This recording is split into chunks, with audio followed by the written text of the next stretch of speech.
सभी धम्म बंधुओं को सप्रेम नमो बुद्धाय जय भीम। बौद्ध भारत में आपका स्वागत है। संयुक्त निकाय का 10वां परिच्छेद यक्ष संयुक्त। इसमें पहला सूत्र है इंद्रक सूत्र। एक समय भगवान राजगृह में इंद्रकूट पर्वत पर इंद्रक यक्ष के भवन में विहार करते थे। तब इंद्रक यक्ष जहाँ भगवान थे वहाँ आया, आकर भगवान से गाथा में बोला। रूप जीव नहीं है ऐसा बुद्ध कहते हैं, तो यह शरीर कैसे पाता है? यह अस्थि पिंड कहाँ से आता है? यह गर्भाग्नि में कैसे पड़ता है? भगवान कहते हैं पहले कलल होता है, कलल से अबुद्ध होता है, अबुद्ध से पेशी पैदा होता है, पेशी फिर घन हो जाता है, घन से फूट करके केश लोम और नख पैदा हो जाते हैं। जो कुछ अन्न पान या भोजन को माँ खाती है उसी से उसका पोषण होता है, माता की कोख में पड़े हुए मनुष्य का। शक सूत्र। उपदेश देना बंधन नहीं। एक समय भगवान राजगृह में गृद्धकूट पर्वत पर विहार करते थे। तब शक्र नामक का एक यक्ष जहाँ भगवान थे वहाँ आया, आकर भगवान से गाथा में बोला। जिनकी सभी गांठें कट गई हैं, स्वाभिमान से विमुक्त हुए आप श्रवण को यह अच्छा नहीं कि दूसरों को उपदेश देते फिरें। शक्र। भगवान बोलते हैं शक्र, किसी तरह भी किसी का संवास हो जाता है तो ज्ञानी पुरुष के मन में उसके प्रति अनुकंपा हो जाती है। प्रसन्न मन से जो दूसरे को उपदेश देता है उससे वह बंधन में नहीं पड़ता। अपनी अनुकंपा अपने में जो पैदा हो जाती है। सूचिलोम सूत्र। सूचिलोम यक्ष के प्रश्न। एक समय भगवान गया में टंगी तमंच पर सूचिलोम यक्ष के भवन में विहार करते थे। उस समय खर और सूचिलोम नाम के दो यक्ष भगवान के पास से गुजर रहे थे। तब खर यक्ष सूचिलोम यक्ष से बोला, अरे यह श्रवण है। श्रवण नहीं, नकली श्रवण है, तो जानना चाहिए सचमुच ये श्रवण है या ढोंगी है। तब सूचिलोम यक्ष जहाँ भगवान थे वहाँ आया, आकर भगवान से अपने शरीर को टकरा देना चाहा। भगवान ने अपने शरीर को खींच लिया। तब सूचिलोम यक्ष भगवान से बोला, श्रवण मुझसे डर गए क्या? आबुस, तुमसे मैं नहीं डरता, किंतु तुम्हारा स्पर्श अच्छा नहीं। श्रवण, मैं तुमसे प्रश्न पूछूंगा, यदि उनका उत्तर तुम नहीं दे सके तो तुम्हें बदहवास कर दूंगा, तुम्हारी छाती को चीर दूंगा या पैर पर पैर पकड़कर गंगा के पार फेंक दूंगा।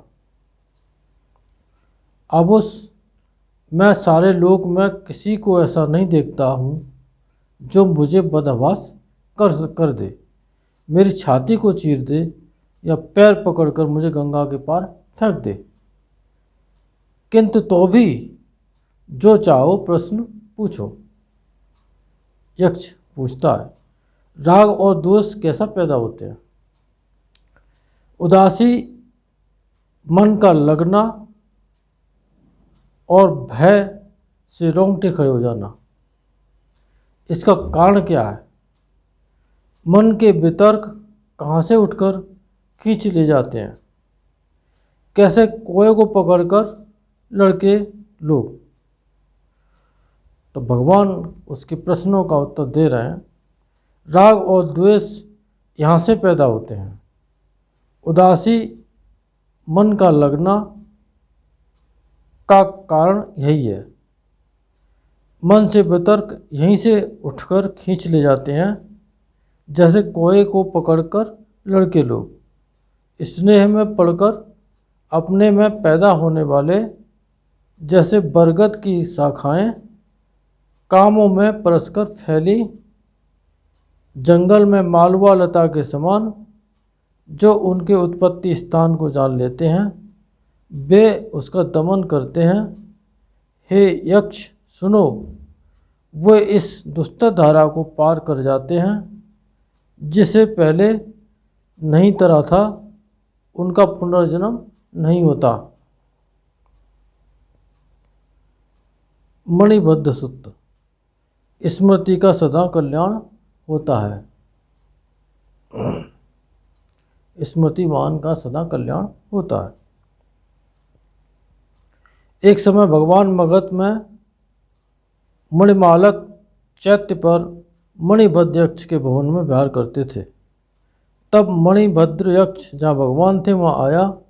आकर भगवान के सम्मुख गाथा बोला, स्मृतिमान का सदा कल्याण होता है। स्मृतिमान को सुख होता है। वही श्रेष्ठ है जो स्मृतिमान है, और वही बैर से छूट जाता है।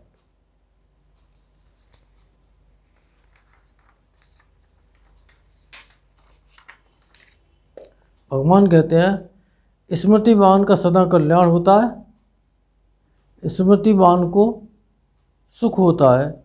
वही श्रेष्ठ है जो स्मृतिमान है, और बैर से बिल्कुल छूट नहीं जाता।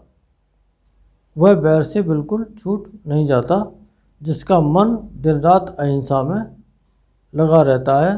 सभी जीवों के प्रति जो दया, जो सदा मैत्री भावना करता रहता है, जो किसी के साथ बैर नहीं, उसे किसी के साथ बैर नहीं रह जाता है। सानुसुत।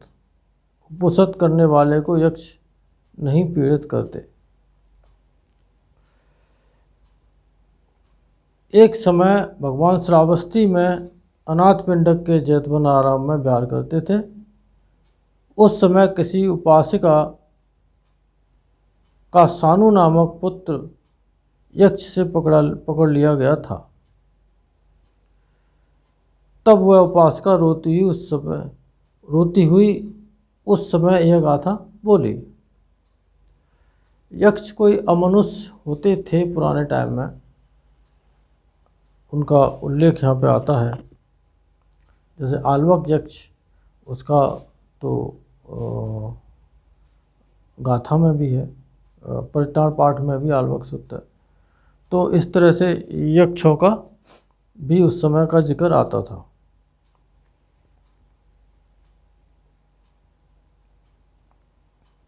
मैंने अरहंतों की पूजा की, मैंने अरहंतों की बात सुनी, वह मैं आज देखती हूँ। यक्ष लोग सानु पर सवार हैं। चतुर्दशी, पंचदशी पक्ष की अष्टमी और प्रत्याहार पक्ष को अष्टांग व्रत पालती हुई, उपोषित व्रत रखती हुई अरहंतों की बात सुनने वाली, वह मैं आज देखती हूँ सानु पर यक्ष सवार है। तो वो बता रही हैं उपासिका जी कि वो इतने उन्होंने जो है व्रत रखे, उपोषित रखे, और अरहंतों की बातें उन्होंने सुनी, उसी को बार बार कह रही हैं। तब यक्ष कहता है, आज भी झाड़ फूँक होती ही हैं। आज का टाइम वैसे अलग है, क्योंकि ये एक अलग टाइप का अमनुष्यों का होना बताया जाता है। लेकिन ये लोग अब नहीं है। ये पहले कब जंगल होते थे, शांत स्थान होते थे, या जहाँ पर मनुष्य नहीं होते थे। मनुष्य और अमनुष्यों में बैर भाव रहता ही है, ये तो है। वहाँ पर रहते थे, लेकिन अब आजकल वो उस तरह के जंगल और उस तरह का चीज़ नहीं रही है, तो ये लोग भी इस समय नहीं है। यक्ष कहता है चतुर्दशी पंचदशी पक्ष की अष्टमी और प्रातिहार पक्ष को अष्टांग व्रत पालने, उपोषद व्रत रखने तथा ब्रह्मचर्य पालने वालों का के साथ यक्ष लोग छेड़छाड़ नहीं करते। अरत लोग यही कहते हैं। प्रबुद्ध सानु को यक्षों की इस बात को कह दो, पाप कर्म मत करना, प्रकट या छिप कर। यदि पाप कर्म करोगे या करते हो तो तुम्हें दुख से कभी मुक्ति नहीं हो सकती, चाहो कितना भी दौड़ो या कूदो फांदो। सानु, माँ पुत्र के मर जाने से माताएं रोती हैं, अथवा यदि जीते पुत्र को नहीं देख सकती हो, माँ मुझे जीते देखती हुई भी क्यों कर मेरे लिए रो रही हो। तो माता कहती है पुत्र के मर जाने से माताएं रोती हैं, अथवा पुत्र के जीते पुत्र को नहीं देख सकती हो और उसके लिए भी जो जीत कर लौट आता है, पुत्र उसके लिए भी रोती हैं जो मरकर भी पुत्र जी उठता है। हे तात, तुम एक विपत्ति से निकलकर दूसरी में पड़ना चाहते हो, एक नरक से निकलकर दूसरे में गिरना चाहते हो, आगे बढ़ो तुम्हारा कल्याण हो। किसे हम कष्ट दें, जलते हुए से कुशल पूर्वक निकलते हुए को क्या तुम फिर भी जला देना चाहते हो। प्रियंकर सुत, पिशाच योनि से मुक्ति के उपाय, ये सब उसी तरह की बातें हैं।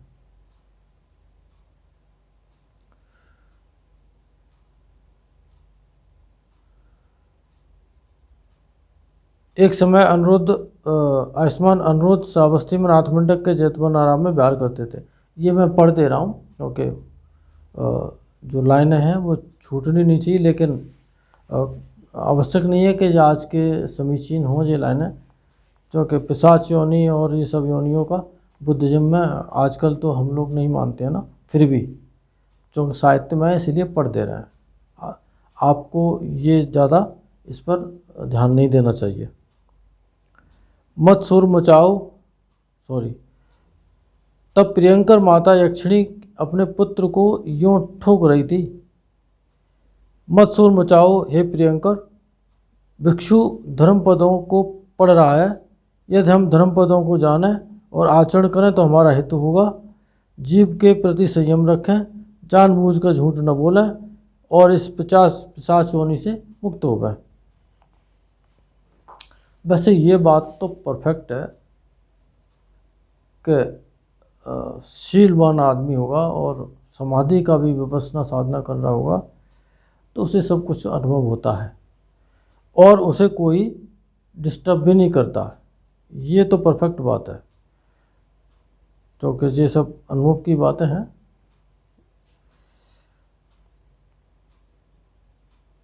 पुनर्वसु सुत्त, धर्म सबसे प्रिय। एक समय भगवान श्रावस्ती में नाथपिंडक के जैतवन आराम में विहार करते थे। उस समय भगवान भिक्षुओं को निर्वाण संबंधी धर्मोपदेश कर रहे थे। भिक्षु भी कान लगाकर भगवान को सुन रहे थे। तब पुनर्वसु माता यक्षिणी अपने पुत्र को यूँ ठोक रही थी। उत्तर के चुप रहो, पुनर्वसु चुप रहो, कि मैं श्रेष्ठ गुरु भगवान बुद्ध के धर्म को सुन सकूं। भगवान सभी गांठों को छूटने वाले निर्वाण को कह रहे हैं। इस धर्म में मेरी श्रद्धा बढ़ रही है। संसार में अपना पुत्र प्यारा होता है, अपना पति प्यारा होता है। मुझे इस धर्म की खोज उससे भी बढ़कर प्यारी है। कोई पुत्र, पति या प्रिय दुखों से मुक्त नहीं कर सकता, जैसे धर्म श्रवण जीवों को दुखों से मुक्त कर देता है। दुख से भरे संसार में जरा और मरण से लगे, जरा और मरण से मुक्ति के लिए जिस धर्म का उदय हुआ उस धर्म को सुनना चाहता हूँ, पुनर्वसु चुप रहो। उस धर्म को सुनना चाहती हूँ, पुनर्वसु चुप रहो। पुनर्वसु, माँ मैं कुछ न बोलूँगा, उत्तरा भी चुप है, तुम धर्म श्रवण करो, धर्म का सुनना सुख है, सद्धर्म को जान है। माँ हम दुखों को हटा देंगे, अंधकार में पड़े देवता और मनुष्यों में सूरज के समान, और भगवान बुद्ध ज्ञानी धर्मोपदेश कर रहे हैं। माता मेरी कोख से पैदा हुए तुम पंडित पुत्र धन्य हो। मेरा पुत्र बुद्ध के शुद्ध मार्ग पर श्रद्धा रखता है। पुनर्वसु तुम सुखी हो, आज मैं ऊपर उठ गई, आर्य सत्यों का दर्शन हो गया। उत्तरे तुम भी मेरी बात सुनो। ये यक्षिणी अपने बेटे के साथ में वार्तालाप कर रही है और भगवान के धर्म को सुन रही है।